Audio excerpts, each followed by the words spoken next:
अतुल, मैं अब तुम्हारे बिना एक पल भी नहीं रह सकती। मेरे पिताजी मेरी शादी कहीं और तय कर रहे हैं। तुम्हें कुछ करना होगा। रिया, तुम समझने की कोशिश क्यों नहीं करती? मैं बहुत गरीब हूँ। हमारे घर में तो कई बार 2 वक्त के खाने के भी लाले पड़ जाते हैं। हमारा परिवार बहुत बड़ा है। तुम एक अमीर बाप की बेटी होकर हमारे साथ एडजस्ट नहीं कर पाओगी।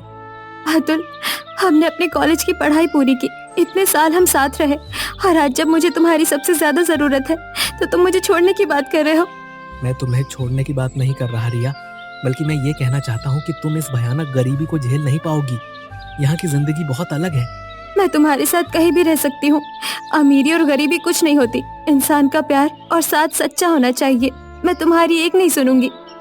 रिया, प्लीज व्यवहारिक बनो। अगर तुमने आज मुझसे शादी नहीं की तो मैं कोई और रास्ता चुन लूंगी। मैं जहर खाकर अपनी जान दे दूंगी, लेकिन अपने पिताजी के कहने पर किसी और से शादी नहीं करूंगी। तुम्हारे पास सोचने के लिए बस यही पल है। ये सुन अतुल के हाथ पांव फूल गए। वो रिया से बेइंतहा प्यार करता था, लेकिन अपनी आर्थिक स्थिति की वजह से उसे इस दलदल में नहीं खींचना चाहता था। पर रिया की जान देने की धमकी ने उसे झकझोर कर रख दिया। ना चाहते हुए भी भारी मन और कांपते कदमों से अतुल रिया के साथ मंदिर गया और दोनों ने एक दूसरे के गले में वरमाला डाल दी। जब अतुल रिया को ब्याह कर अपने उस खपरेल वाले तंग घर में लेकर पहुंचा तो मानो परिवार पर बिजली गिर गई। हे भगवान बेटा अतुल, ये तूने क्या कर दिया? जैसे तैसे तो मैं बड़ी बहू गौरी को ब्याह कर यहाँ लेकर आई थी। हमसे तो इस घर का खर्च और यही नहीं संभल पा रही, और तू इतनी अमीर लड़की को इस कंगाली में ब्याह कर ले आया। अतुल, ये लड़की तो शहर के बड़े रईस धनंजय सिंह की बेटी है ना? बहू, तुम यहाँ? जी पिताजी, मैं धनंजय सिंह की ही बेटी हूँ। माँ जी, आप परेशान मत होइए। मैं यहाँ बहुत खुश रहूंगी और हर परिस्थिति में ढल जाऊंगी। कहना आसान है छोटी बहू, ये गरीबी है, कोई बच्चों का खेल या मजाक नहीं। जब 2 दिन भूखे पेट सोना पड़ेगा ना, तब सारी अमीरी का भूत उतर जाएगा। अरे आप तो चुप ही रहिए। जब मेरी देवरानी खुद कह रही है कि वो यहाँ रह लेगी और हमारे साथ सुख दुख बांटेगी, तो फिर आप लोग मना क्यों कर रहे हैं? वैसे भी देवर जी शादी करके ले आए हैं, तो अब रिया इस घर की इज्जत है, हमारी बहू है। भाभी ने बिल्कुल सही कहा। अब ये मनमुटाव और लड़ाई झगड़ा बंद कीजिए। मेरी नई भाभी के कदम शुभ है। लक्ष्मी को घर के अंदर आने दीजिए। वाह चाचा, नई चाची ले आए। चाची बहुत सुंदर है। हाँ बिट्टू, चाची आ गई, चाची आ गई। अब हम सब मिलकर खूब खेलेंगे। आरती ने रिया की आरती उतारी और रिया ने गृह प्रवेश किया। जैसे ही रिया घर के भीतर आई, उसे अंदाजा हुआ कि अतुल किस गरीबी की बात कर रहा था। बाहर की झुलसाने वाली गर्मी अंदर भी उमस बनकर खौल रही थी। घर के कोने में बस एक पुराना लोहे का पंखा लगा था, जो हवा कम और खटखट की आवाज ज्यादा कर रहा था। पूरा परिवार उसी एक पंखे के भरोसे दिन रात काटता था। रिया का गला सूख रहा था, लेकिन उसने चेहरे पर शिकन नहीं आने दी। जैसे तैसे रात काटी। अगली सुबह सूरज की पहली किरण के साथ ही रिया सोकर उठी। आज उसकी पहली रसोई थी। वो उत्साह के साथ रसोई में गई, लेकिन वहाँ का नजारा देखकर उसके होश उड़ गए। टोकरी में सिर्फ गली सड़ी बदबूदार सब्जियां रखी थी। तभी जेठानी गौरी वहाँ आई। देवरानी जी, हैरान मत होइए, हमारे भाग्य में शायद यही है। हमारे पास तो यही सड़ी गली सब्जियां बची है। अब आज इसी से काम चलाना होगा। हाँ बहू, गौरी ठीक कह रही है। जो थोड़ी बहुत अच्छी सब्जियां बची थी, उन्हें तुम्हारे ससुर जी भोर में ही समेट कर बाजार ले गए, ताकि बेचकर 2 पैसे आ सके और घर में राशन आ सके। अब जो बचा है उसी में से कुछ छाट कर गुजारा कर लो। कोई बात नहीं माँ जी, कोई बात नहीं दीदी, आप चिंता मत कीजिए। जो है मैं उसी में से बहुत अच्छा खाना बनाऊंगी। रिया ने हार नहीं मानी। उसने अपनी सूझबूझ दिखाई।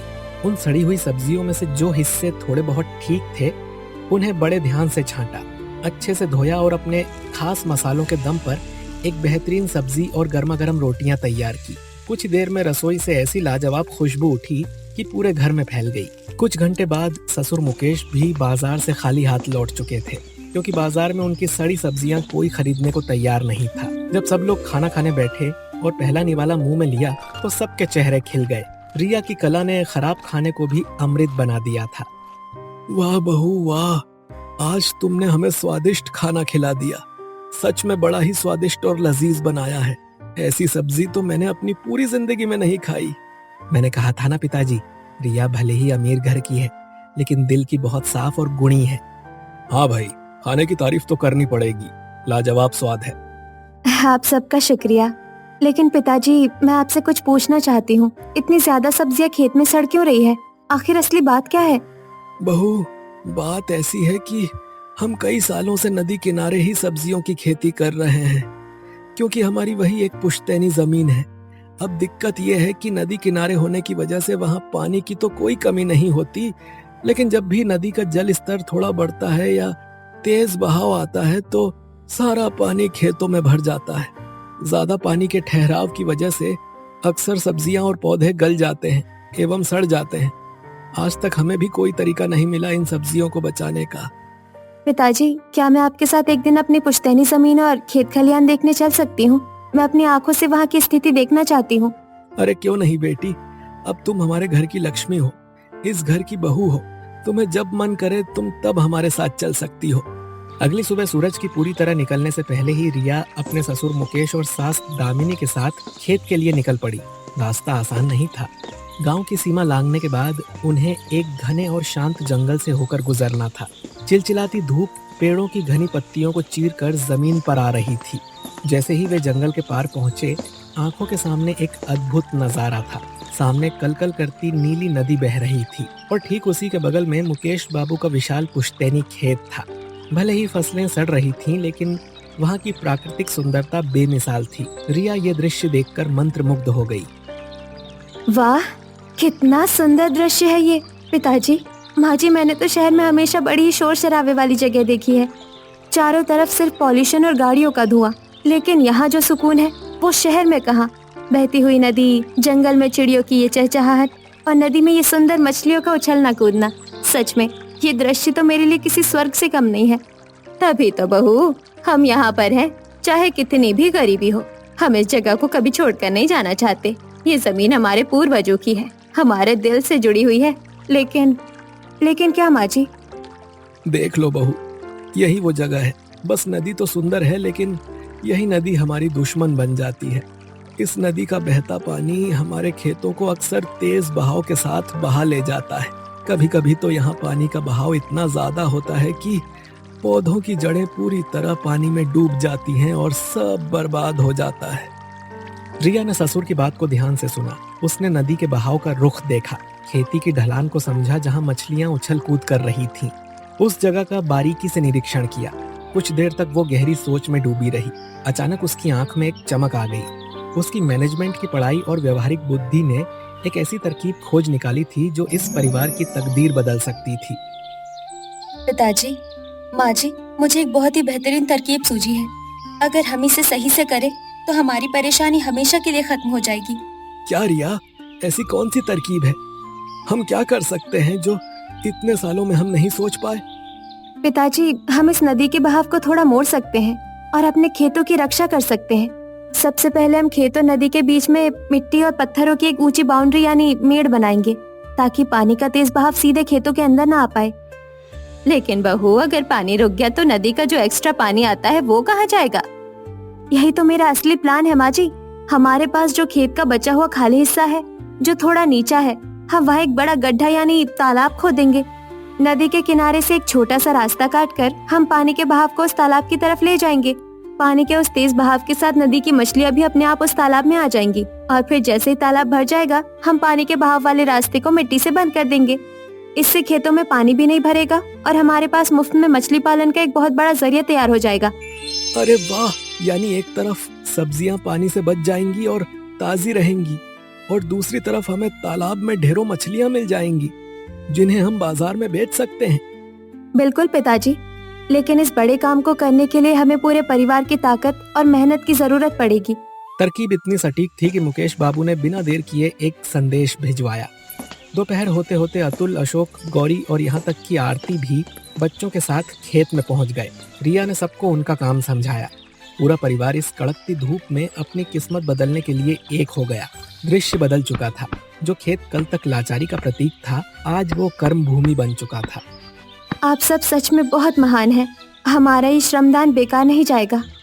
दिन रात की कड़ी मेहनत के बाद रिया की योजना के अनुसार सब कुछ सही प्रकार से संपन्न हुआ और बगल में एक सुंदर तालाब तैयार हो गया, जिसमें नदी का पानी और उसके साथ सैकड़ों मछलियां आकर कैद हो गईं। इस तरह कुछ दिन बीत गए। अब एक तरफ हरी भरी ताजी सब्जियां लहलहाने लगी थीं, दूसरी तरफ तालाब में मछलियां तेजी से बढ़ रही थीं। देखते ही देखते मुकेश का मछली पालन का व्यवसाय भी शुरू हो गया था। मुकेश और उसका परिवार हरी भरी ताजी सब्जियां और मछली लेकर बाजार पहुंचे। अरे मुकेश भाई, इस भयंकर सूखे में जहां पूरी मंडी में सूखी और बासी सब्जियां मिल रही हैं, तुम्हारे पास ये इतनी हरी और ताजी लौकी तोरई कहाँ से आ रही है भाई? कोई जादू टोना कर दिया है क्या खेत पर? अरे भाई साहब, ये कोई जादू टोना नहीं, हमारी छोटी बहू के दिमाग का कमाल है। नदी के किनारे खेत है, पानी को ऐसा मैनेज किया है कि सब्जियां अब सड़ती नहीं बल्कि अमृत की तरह उगती हैं। लीजिए, एकदम ताजी भिंडी है, तोल दूं 2 किलो? हाँ बिल्कुल तोलो, दाम जो भी हो ऐसी ताजी सब्जियां इस मौसम में मिलना नसीब की बात है। ओहो अशोक भाई, ये मछलियां तो एकदम जिंदा हैं, पानी में उछल रही हैं। मंडी में तो सिर्फ बर्फ वाली सड़ी मछलियां बेच रहे हैं लोग। ये रोहू मछली क्या भाव दी? आइए आइए बाबूजी, ये हमारे खुद के साफ पानी के तालाब की मछली है, एकदम मीठे पानी की ताजी मछली, स्वाद ऐसा कि उंगलियां चाटते रह जाएंगे। आपके लिए बिल्कुल सही दाम लगाएंगे, 250 रुपए किलो। अरे भाई, ताजी मछलियों के लिए तो 300 भी कम है। पैक कर दो 2 किलो बड़ी वाली मछली, आज तो घर पर दावत होगी। लीजिए बाबूजी, आपकी सब्जियां और आपकी मछली। माँ जी, जरा उधर धनिया पत्ती और देना ग्राहक जी को। ये लो भैया, हमारी तरफ से मुफ्त में ताजा धनिया, कल फिर आना। व्यापार इतनी तेजी से चल निकला जिसकी मुकेश बाबू ने कभी सपने में भी कल्पना नहीं की थी। जहां पहले ये परिवार 2 पैसे के लिए तरसता था, अब शाम होते ही उनकी जेबें नोटों से भर जाती थी। ताजी सब्जियां और जिंदा मछलियों की मांग इतनी बढ़ गई कि शहर और बड़े होटलों से उन्हें सीधे ऑर्डर मिलने लगे। रिया के इस एक जुगाड़ और अनोखे दिमाग ने पूरे परिवार की दरिद्रता को हमेशा के लिए धो डाला। अब मुकेश के परिवार की जिंदगी धीरे धीरे पटरी पर आने लगी थी।